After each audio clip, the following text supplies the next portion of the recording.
देखने सुनने वालों को सलाम मसरून। यार मैंने तो ऐसे ही वीडियो बनानी शुरू कर दी, लेट के बैठ के, ना कपड़ों का ख्याल ना किसी और चीज़ का। मुझे नहीं उम्मीद थी कि मुझे इतनी पजीराई मिलेगी, मुल्क भर से मुझे मैसेजेस आएंगे और लोग अप्रिशिएट करेंगे। यार मैं तो इस काबिल भी नहीं हूँ, तो मैं तो ऐसे में शुक्र शुक्र में मैंने शुरू कर दिया था। हाँ, एक अलबत्ता एक चीज़ है कि एक एक्सपीरियंस है, दुनिया को देखा है, परखा है। जैसे कल इमरान खान साहब की तकरीर को, उनके लब्बो लहजे को, अंदाज को देख के मैंने एक वीडियो बनाई और मैं उसके बाद सारे टीवी चैनल देखता रहा। मेरे और उनके नज़रिए में इख्तलाफ था। मुझे साफ उनके अंदाज से, खान साहब से लगा था कि आज ही शो ऑफ कॉन्फिडेंस भी होना है, सुबह असम्बलियाँ भी टूटनी हैं। और मैंने इसी हैशटैग के साथ वीडियो बना के वायरल कर दी थी, पेशगी मुबारक।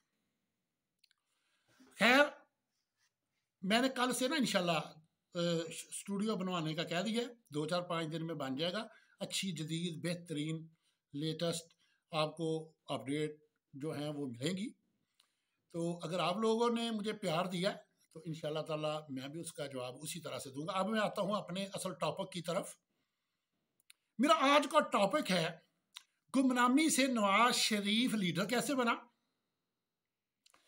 तमाम जमातों का इत्तेहाद कैसे हुआ, इमरान खान साहब की हकानियत पे नाकाबिले तरदीद दलील। इन तीनों चीज़ों को मैं एक ही पैराहे में लेके आऊँगा। हमारे लिए सबसे बड़ी मिसाल जो है वो हमारे आका नामदार सल्लल्लाहु अलैहि वसल्लम है। बेशक हमें तो किसी ने नहीं बताया था कि हमारे आइडियल नबी सल्लल्लाहु अलैहि वसल्लम है, लेकिन हमारी औलादों को इमरान खान साहब बता गए कि आइडियल अगर है कायनात में तो एक शख्सियत है मोहम्मद रसूलुल्लाह सल्लल्लाहु अलैहि वसल्लम। ये तो हमें कभी किसी का बताते रहे, कभी किसी का बताते रहे, कभी अमेरिका का, कभी यूरोप का, तो कभी रूस का, तो कभी रशिया का, कभी चाइना का। उसने बताया कि एक ज़ात है अल्लाह की, जो कलमा पढ़ लेता है वो डर को, बुत को तोड़ देता है। तो इसलिए मैं दलील भी वहां से दूंगा। मक्का के अंदर नबी सल्लल्लाहु अलैहि वसल्लम की मबूस होने से पहले जहालत की इंतहा थी। हक नहीं था, सिर्फ और सिर्फ बातल था। और बातल है, एक नजरिया है बातल का, उसके बावजूद धड़े थे, जमातें थी, ग्रोह थे। सबसे बड़ी दो ग्रोह थे, बनु हाशिम, बनु उमैया। बाकी छोटे छोटे भी थे, उनके दरमियान अख्तलाफात भी होते थे, रफाई कामों पे, इसलाही कामों पे। और क्योंकि बैतुल्लाह वहाँ था, दूर दराज से लोग इबादत के लिए भी आते थे, हज का सीज़न भी आता था, तो उनकी मेज़बानी के लिए भी अख्तलाफात हो जाते थे। फिर मिल बैठ के मसाक के तहत वो करते थे, या तामीर करनी होती थी बैतुल्लाह की, उसके सिलसिले में भी अख्तलाफात हो जाते थे। बैठ के होती थी, इजलास होते थे, तकरीरें होती थी, बहुत कुछ होता था। भाई जब था ही बातल, फिर आपस में अख्तलाफ क्यों था? हर एक अपने आप को हक पे कह रहा था। फिर हमारे नबी सल्लल्लाहु अलैहि वसल्लम आ गए। जब वो आए, फिर कुल कायनात ने वो नज़ारा देखा,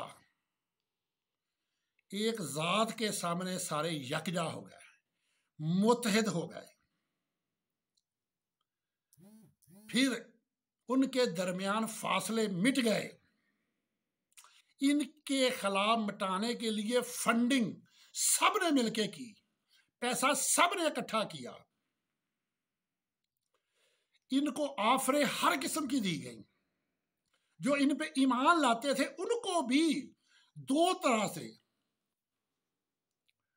वो उस रास्ते से हटाने की कोशिश करते थे।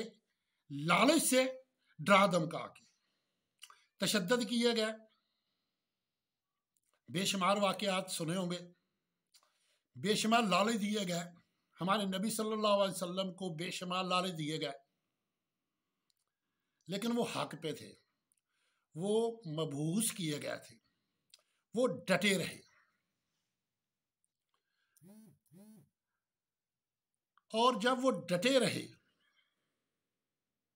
फिर कुरान पाक में अल्लाह ताला ने फरमाया, अरबी ज़रा कमज़ोर है, चलो मैं तर्जमे की, कि हम हक को बातल के ऊपर फेंकते हैं जो बातल का भेजा उड़ा देता है, भेजा उड़ा। अब मैं बात आती है नवाज शरीफ की कि ये लीडर कैसे बना। ये तो गुमनाम शख्स था। अल्लाह की ज़ात वहदाहू ला शरीक है। वहदानियत अगर है तो सिर्फ अल्लाह में है। अल्लाह से हट के कहीं भी वहदानियत नहीं है, किसी में भी नहीं है। साइंस ने भी साबित किया, वो एटम को भी तोड़ते जाओ, वो चलो अलग टॉपिक है। तो खैर, हर चीज अमल का रद्द अमल है, हर चीज की जोड़ी जोड़ी है, मद्दे मुकाबला है। हर चीज मनफी मुसबत पॉजिटिव नेगेटिव सारा कुछ मौजूद है। जुल्फ़िकार अली भट्टो जब छा गया तो मुल्क में दो किस्म के नजरिए थे, एक भट्टो हमैद का, एक भट्टो मुखालफत का। जो भुट्टो मुखालफ थे उनको नए लीडर की तलाश थी। वहां बाई चांस नवाज शरीफ साहब आ गए, जिन्होंने दौलत के सहारे पे लोगों को बेवकूफ बनाया, लोगों की नफ्सियात से खेले, उनकी नफ्सियात के मुताबिक उनसे बातें की, वो उनकी बातों में आ गए। इस्लाम के नफाज का जो मैं पहले एक विलाग में भी बता चुका हूं कि उन्होंने आगाज इस्लाम से किया था, फिर लिबरलिज्म की तरफ आए। इस तरह से उनका एक जैक लगा। जब उनका जैक लगा, अल्लाह पहले अंबिया को मबूस फरमाया करते थे। वो आखिरी नबी होने की वजह से वो उम्मत को कौम सौंपा गया काम, वो काम उम्मत को सौंपा गया। और इस उम्मत के लिए अल्लाह ताला ने इनमें से हक के लिए, लोगों की इस्लाह के लिए, लोगों की फलाह के लिए मुंतखब करना शुरू कर दिया। जिसे चाहता अल्लाह मुंतखब कर देता। या क़यामत के दिन ही पता चलेगा या कब्र में जाके पता चलेगा कि सच क्या था। लेकिन अशारे ऐसे मिलते हैं जिससे साहिब बसीरत अंदाज़ा लगा लिया करते हैं कि हक पे कौन है और बातिल पे कौन है। इमरान खान साहब ने जो स्टार्ट लिया वो हमें मक्के की याद दिलाता है। उनका स्टार्ट भी ऐसे ही हुआ था। ये आ गए,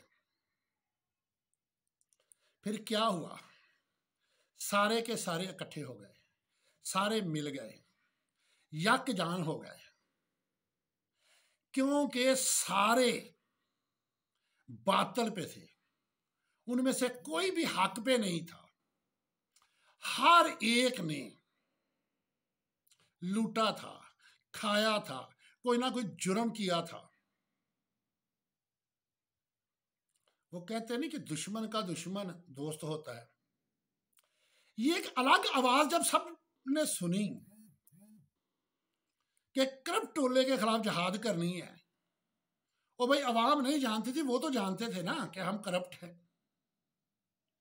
उन्होंने मिसाक कर लिया, सारी ताकतें साथ मिल गई।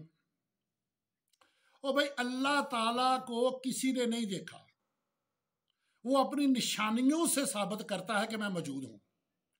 और अल्लाह की निशानियों में से यह भी निशानी है, जब कौमों पे जवाल आते हैं फिर अल्लाह किसी ना किसी को मुंतखब करके अपने वजूद का एहसास दिलवाते हैं। और जिसे मुंतखब करते हैं वो ज़ाहरी तौर पे कमज़ोर होता है, उसके मद्दे मुकाबल एक बहुत बड़ी ताकत होती है। ताकत सरनगू होती है, कमज़ोर कामयाब होता है। इन चीज़ों से अल्लाह के वजूद का इनकार करने वालों के लिए जवाज पैदा होता है। ऐसा काम सिर्फ वो अकेली ज़ात कर सकती है। अब आ जाते हैं इस तरफ। इसके साथ ही इस वीडियो के पार्ट 1 का इख्तिताम करता हूँ। कोई जुगनू सतारा संभाल रखना, मेरे अंधेरों की फिक्र छोड़ो, बस अपने घर का ख्याल रखना।